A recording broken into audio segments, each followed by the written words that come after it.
pulper 1 silinder, itu pulper 2 silinder ya. Kalau itu full wash itu ya, namanya pulper 2 silinder untuk proses full wash. Nanti yang keluar itu adalah BBHS basah. Kalau ini nanti akan menjadi tercampur, ada kulit juga, ada bijinya.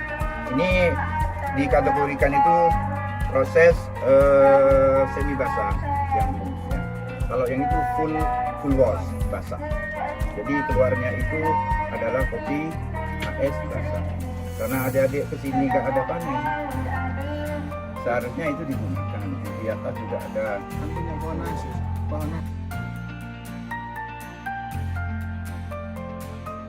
nasi yang berupa Yang kecil gitu. ya, Yang yang kecil banget ya. gitu.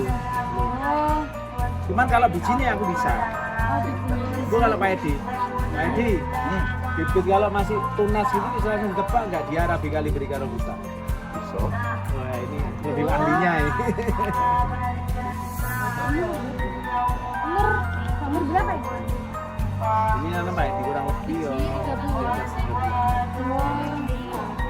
Tapi om dari mana dari biji mau keluar benih itu butuh waktu 2 bulan. Oh, dari biji ini 2 bulan.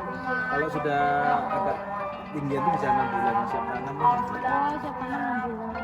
Udah lama ya. Kalau sekarang berarti siapa? Albert. Halo. Sudah kering berarti ya? Udah banyak.